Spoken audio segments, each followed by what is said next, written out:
It looks like the SEC and Big Ten are not going to take Clemson and FSU. Oh, well.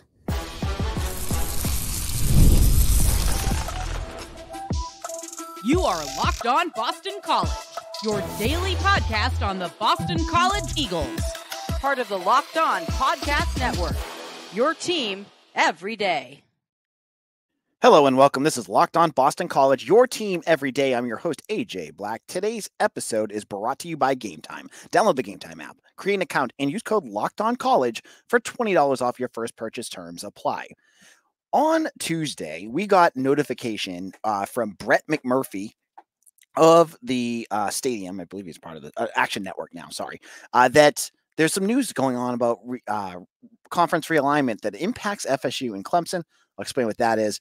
We're going to look at a potential commitment, a 4-star commitment for BC basketball. We'll get into that in segment number 2. And then we're going to wrap things up by talking about that good old video game. It opened up yesterday. I'll give you my thoughts on how it came out. All of that on today's jam-packed episode of Locked On BC. So everydayers out there, you guys who listen every day, we've been talking conference realignment on this show for 3 years now. And for the last 3 years, we've talked about how Clemson and Florida State are going to be the two teams. They're going to sneak out the back door and leave the ACC high and dry to become a glorified G5 conference. We've seen the Florida State Seminoles suing the ACC, their board of trustees stomping their feet, making a big deal out of things. They're doing everything in their power, including hiring private equity to help them pay their way out of this conference. Additionally, Clemson has joined the battle. A big surprise, as they are in court now as well with the conference to try to find a way out of their grant of rights. Well, on Tuesday morning, Brett McMurphy, he tweeted out that the Big Ten, SEC, unlikely to add Florida State if it leaves ACC and ACC survives, sources told Action Network. Big Ten and SEC don't want FSU because adding FSU doesn't make financial sense, no desire to expand, and this is my favorite part, they've been a disruptive partner, sources said. That right there is the best. The fact that they say, I love the little dig at Florida State at the end there. That through all of this, they have made themselves out to be this giant victim, that they don't get paid what they deserve, and the ACC is screwing them over, and other schools like Boston College and Wake Forest, this is all their fault. They're getting paid, and they don't do anything. They don't add anything to this conference. You hear about that all the time. Well, the fact that they've been acting like petulant brats about all of this and making a gigantic stink and making the conference look bad has actually come back to bite them in the butt. And for that, I think that is absolutely hilarious. Now, there's no mention of Clemson in any of this, but if they can't take Florida State, they're probably not going to take Clemson too. The SEC, for instance, you think South Carolina is going to want Clemson? I don't think so. Maybe the Big Ten, but this is more on Florida State here, because and to be fair to Clemson hasn't really raised a stink. Florida State has acted like my 5-year-old when I don't give him a second cup of ice cream when he asks for it. They're throwing a tantrum basically because they want to make sure that they can get out. And believe me, this is the point of this, is not to say that Florida State deserves more money, because they do. I just think the way that they've gone about it makes them look like petulant little brats. And that the fact that other conferences are seeing this and saying the exact same thing, and there's a reason to potentially not adding them, the irony is delicious. It is so it's laying it on thick here. And this isn't the only one that said this, right? Additionally, I saw that Brett McMurphy also retweeted Matt Hayes of college football. Matt Hayes, CFB is his Twitter handle. He says, a big source tells me about Florida State. I don't know who's advising them right now, but they're doing them a disservice. I can tell you who's advising them. People who only care about money. And when you only care about money, yes, in some ways, you're going to probably be okay. But when you do it, sometimes in the way that they're doing it, you're going to come across as caustic and not the best team player. And if you're a conference, and many of these conferences do value their member conferences quite a bit, do you want to add a team that basically torched on their way out an entire conference. Like if Florida State tries to leave, we all know what the side effects of that's going to be. It's going to be the elimination of the ACC as we know it. It's not going to be a Power 5 program, Power 4 now, conference anymore. And I know if you're listening and you're a Florida State fan, you don't care. That's fine. And I don't care that you're listening to my podcast, but what I'm saying here is that there's ways about doing it, and this is not the way to do it. As a reminder, Florida State willingly signed a grant of rights. And you can pick that apart if you're a lawyer and say this, and the other thing. They signed it. They signed it just like every other team. They're held to the same standards as every other team in the ACC. And Jim Phillips is trying his best, and I know he could probably do more, to up that gap between the ACC and other conferences. And just because it isn't enough for Florida State, in that the globs of money that are going around college football is not enough, and then you have to make a stink out of this and torch a whole conference, I don't blame the Big Ten from looking at that and going, I don't want anything to do with that. Now, there's another option for these two schools, Clemson and Florida State, and that's the Big 12. The Big 12 seems to be the darling of a lot of people, and I don't understand why. I explain it to me. There's, a couple, maybe the power of a couple schools is better, but the Olympic sports stink compared to the ACC. I mean, you just added Stanford and Cal, who bring in electric Olympic sports, along with you already have UVA and some of the other schools that are in this conference. Your football is not better. It's not. You can say it if you want to, but if Florida State was to stay in the ACC, the ACC is a better conference. Okay, the Big 12, they got Texas in there and Oklahoma, but they're gone. Who else is back? Like, you got Utah. Utah's your glowing symbol of what's to change, right? I don't see it. I don't. So in the money situation too, to be fair, the numbers that we saw from Jim Phillips for that ACC payouts was higher than they expected. And it was much higher than I believe what the Big 12 had. So I think the ACC is a better footing. And honestly, you look at all of this, you say to yourself, what is Florida State doing? Like, what's the end, other than getting more money? What's the end goal of all of this? Like, you want to get into the Super SEC conference or Big Ten, but by making yourself out to be the bad boys of college football and these rebels, you're doing yourself no favors. No conference is going to look at you as attractive if that's what you're going to do. Like, would the Big Ten want you to do that? Like, would the Big Ten want Florida State knowing, oh yeah, we'll give you this, and maybe let's just pretend the Big Ten takes them, but they only take them at 75% of the rate that they're paying everybody else, because I think that's what they did with Rutgers and Maryland. Might even be less than that. And then 2 years down the line, Florida State again gets angry because they're not getting the same amount, and then they start doing like throwing a stink again in the court. Does the Big Ten really want to be part of that? It doesn't seem like a wise business plan. And so maybe the best idea for Florida State is to just stop doing what you're doing, and like in terms of like making this a big deal everywhere, and just accept things the way they are and move on. Like, and do it in like backdoor channels. Like, don't make it like a huge like using the media as a way to make this a bigger deal with fans and everywhere else is backfire on them big time.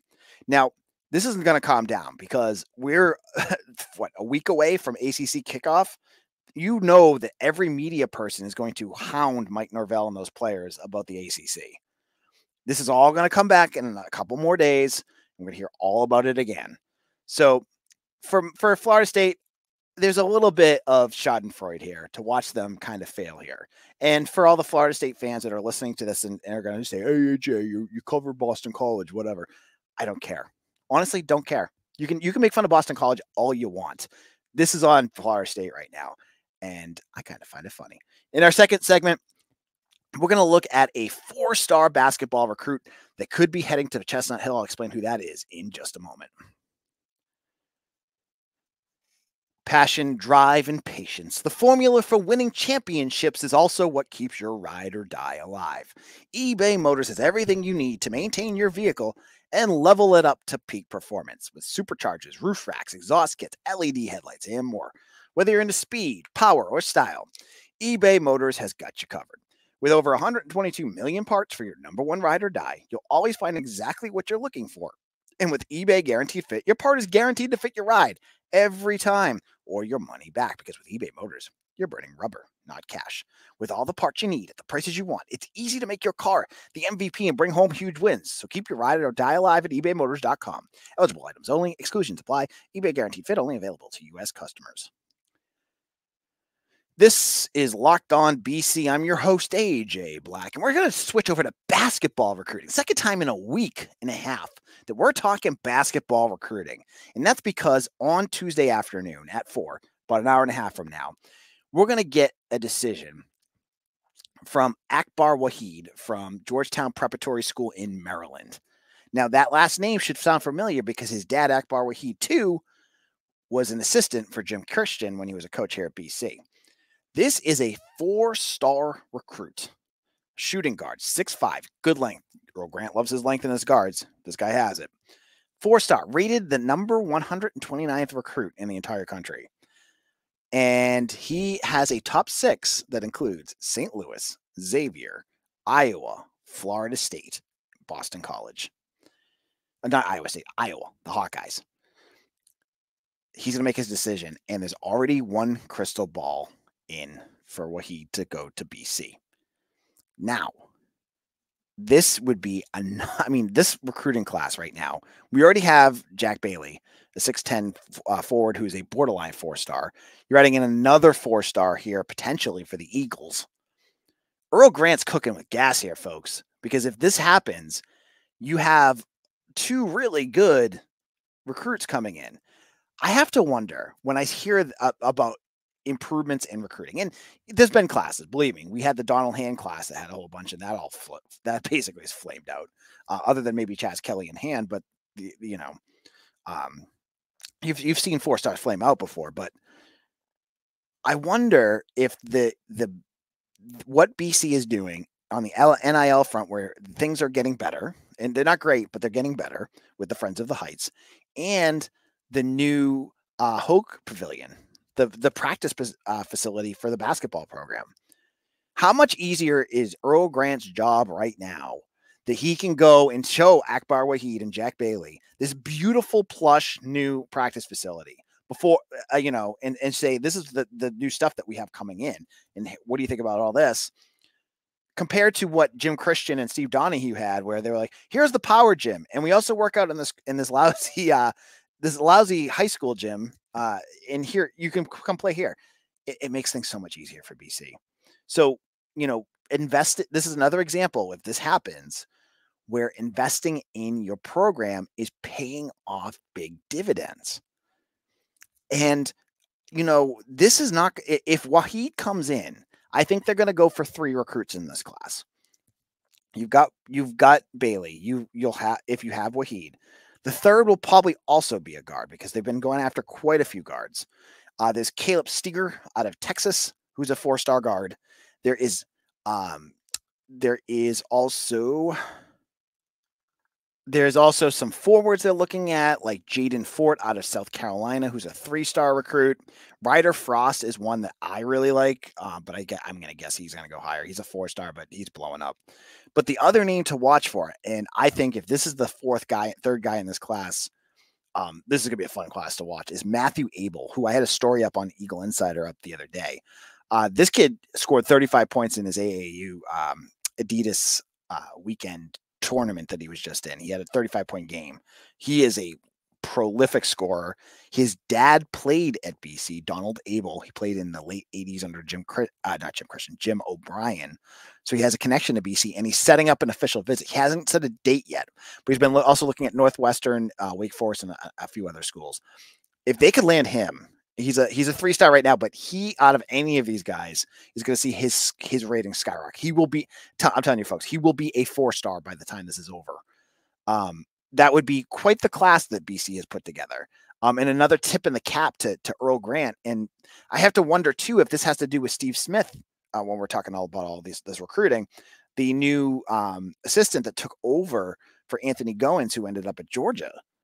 Like, you brought in a guy who is a very good recruiter. Your facilities has improved.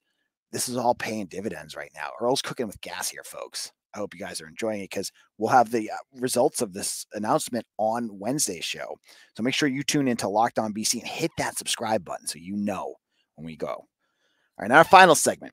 Let's get back to that video game, folks. I played it for quite a while, more than my wife would have liked me to yesterday, and I have all the reactions and everything about Boston College that was in this game. I'll talk about all of that in our final segment.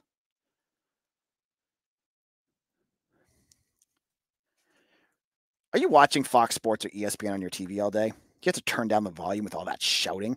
Make the switch to Locked On Sports today, a free 24/7 sports streaming channel programmed for you every day to bring you the biggest stories without all the screaming. Locked On Sports Today brings you the can't-miss analysis, opinions, and news. Streaming 24/7 on YouTube or the free Amazon Fire TV Channels app. Part of the Locked On Podcast Network. Your team every day. This is Locked On BC, AJ Black. And the biggest video game release came out on Monday afternoon. For those folks, myself included, who got the expanded version, I think it's called, of EA Sports NCAA football, got to play the game finally. 11 years after the last version of this, the newest version came out. And the big deal with this new version is that it includes players' names because they're actually getting paid. So when I cracked this open, I got to play as Boston College in that game. Thomas Castellanos is in it. Kai Robichaux is in it. All the guys, well, not all of them. There's a few missing, but most of the guys on the team are there. And man, that is fun.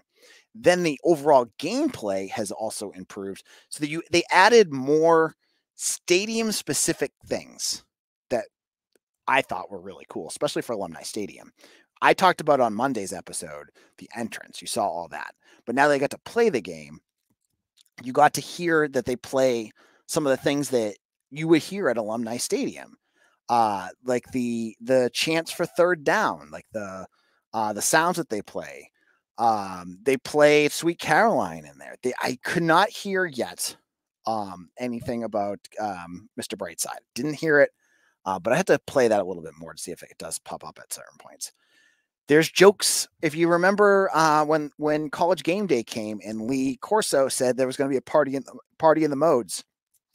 If you play a night game, actually, I don't even think it has to be a night game. They play it. They talk about that. And in fact, they kind of beat it to death a little bit because they say it all the time, but it's in there. The uniforms are realistic. The play calling is very similar to what you would get. The only players that I noticed on Boston College that weren't in the game, I think, was Jordan McDonald. And then any walk-ons. So guys like Luke McLaughlin, he's not in there, or Jack Brandon, who's like a walk-on quarterback. Peter Delaportis isn't on there. So your quarterback room is like three guys. I think it's Grayson James, Jacoby Robinson, and Castellanos, and then it's like computer-generated names after that. But you also don't see the coaches. I don't remember seeing Bill O'Brien, and I think they kind of specifically go around that. But it's a fun game. The gameplay is crazy, and it made me feel like I haven't played in ages because as you can see with the screen cap I put up, I played against UMass in my first game, and I was like, yeah, you know what? On Xbox 360, I played this on what was it? All Pro or Heisman, whatever the second to highest level was. That's what I used to always play on NCAA 14. And I got absolutely pasted by the Minutemen. I couldn't stop anything. My defense was awful. But I played it more and I got better and better. And I'm starting to figure out how to do coverages. Like, if you're a football nerd, if you're like Mitch Wolf, who's been on the show a bunch and he knows all his football stuff, this game is a dream for you because when you're playing on the screen, you can adjust coverages. You can have your safeties help over or under or to the sides. You can do a million different things pre-snap. Some of it's like way over my head and it seems like a lot, but if you're into that stuff, it's all in the game. It's all there. Now, the other thing that was missing also, but Mitch Wolf also said it might come later, is the red bandana uniforms. They're not in there, but I've heard they're going to update and patch things in. That was one negative in this game. The other negative is that Reese Davis refers to them as the Golden Eagles all the time. And it's annoying. Like, if you're a Boston College fan, you know the team is not the Golden Eagles. That's not their name. And so to hear him say it over and over and over again, it's like, come on, get it their team. Like, I can tell you, I had the promo intro for this show, and the people who made it didn't know the BC's name, and they had it as the Golden Eagles. And I was like, guys, you got to get rid of that because my listeners will roll riot. So it's in this game. It's in this game a lot. So that's one other thing. I talked to Mitch a little bit. The band uniforms are way off. They're not the right colors at all. I think they're all white right now with like the emblem on them, but they're like bright maroon in this. But the stadium itself looks really realistic, which is really cool. So hopefully you had a chance to pick it up. If you haven't yet, I'm going to probably, I will put it up on Twitter. I have been figuring out how to stream on Twitch so you can see the game. You can watch me, and I'll analyze my play and joke around with you guys while I play it, which I guess people find fun. You get to be live with me. So I'm hoping to do that at some point soon, and maybe tonight. And then that will be it. Yeah. Now, tomorrow's episode, Akbar Waheed will give you the results of what happens in that. If it's BC, there'll be a big emphasis on our episode. We'll look at more of going into this 2024 season. We're back 5 days a week now. At Locked On BC, there is no off season. I was supposed to be off 3 days a week in June, but man, official visit season was happening. How am I supposed to only do 3 shows a week during that? I got like a week where I had like 3 days since then. But you know what? I love it. I love talking to each and every one of you because doing this daily gives you your Boston College news when you need it. So thank you all so much for listening. Thank you all who have subscribed to our Locked On BC YouTube channel or wherever you get your podcasts. Get it on the road. Get it on your Google. Get it on your Spotify. We're all there. And if you have not already, make sure you bookmark Eagle Insider where I'm the editor there. I hope you guys enjoy all the work that we do over there. We'll be back again tomorrow for another episode of Locked On Boston College, your team every day.